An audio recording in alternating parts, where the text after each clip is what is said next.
हजरत मौलाना अबुल मोहसिन सज्जाद अली रामा, हजरत मौलाना अबुल कलाम आज़ाद अली रामा को, हजरत मौलाना मोहम्मद अली मुंगेरी रहमतुल्लाह अलैह को, मुद्दीन कादरी साहब को, शाह हबीबुल्लाह साहब को खराज अकीदत पेश करना चाहता हूं। मेरे अजीजों, एक बात सुनो, वो कौम फला नहीं पा सकती जो अपने अमीर की अताअत नहीं करती।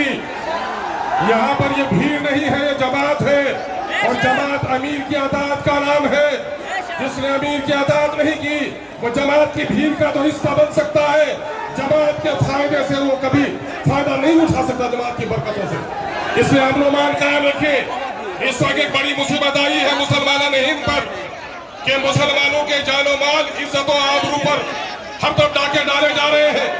कई बेटियों की इज्जत लूटी जा रही है, कई मस्जिदों के गुंबद तोड़े जा रहे हैं, कई दाढ़ियां नोची जा रही है, कई टोपियां उछाली जा रही है, पार्लियामेंट में तुम्हारे खिलाफ कानून बनाए जा रहे हैं, एडमिनिस्ट्रेशन में कॉमन फैसले लिए जा रहे हैं। ये मौका होश के लागू लेने का है नौजवानों, जोश में सिर्फ आने का नहीं है। हाँ, यकीनन जोश भी जरूरी है, लेकिन होश के साथ हम जोश का मुजाहरा करेंगे। मुसीबत क्या है जान रहे हो? मुसीबत क्या है जान रहे हो? सुनो, मुसीबत ये है कि मोदी जब से आया है, मुसलमानों को उसने निशाना बनाया है। कभी ऐलान है जिंदाबाद चुप करो, जिंदाबाद चुप करो, जिंदाबाद करो, जिंदाबाद चुप करो। गर्मी बहुत है, समझता नहीं है, गर्मी बहुत है। वक्त का काला कानून से पहले याद करो, शरीयत इस्लामिया की रोशनी में तलाक के कानून पर डाका डालने के काम का फिर एनआरसी के नाम पर मुसलमानों को निशाना बनाया गया। जब आसाम में इसका खेल खराब हुआ कि मुसलमानों से ज्यादा गैर मुसलमानों के पास कागजात नहीं है, तो फिर वह थोड़ी देर के लिए दम लिया और इन्होंने बड़ी तहकीक के साथ यह फैसला लिया है कि मुसलमानों की अजीम विरासत, जो मस्जिद है, जो मकबरे हैं, जो दीनी दरगाहें हैं, जो मुसाफिर खाने हैं, जो कब्रिस्तान है, इनको उजाड़ा जाए। इस काले कानून ने गोया मुसलमानों की नहीं, इस्लाम की जड़ें उखाड़ने की साजिश की है।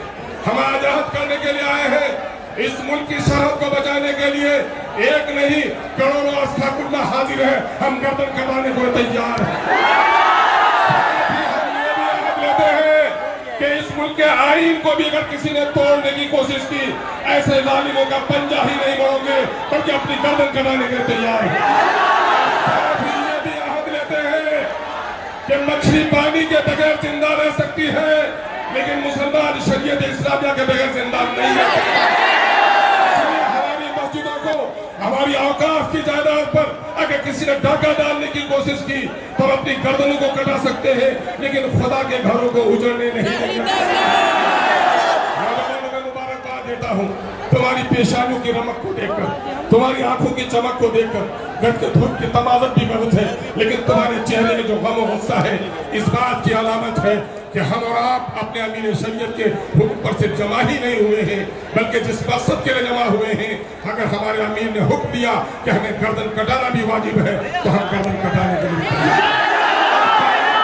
अब जाग चुके हैं दीवाने, दुनिया को जगा के दम लेंगे। जीना है तो इज्जत से जी लेंगे, वरना जाने शहादत पिएंगे। ये माह मुबारक मुहर्रम का है, यही महीना है जो हजरत इमाम आली मुकाम नवासे रसूल हजरत इमाम हुसैन रज़ी अल्लाह ताला अन्हु ने बातिल के शमशीर पर अपनी गर्दन को देने के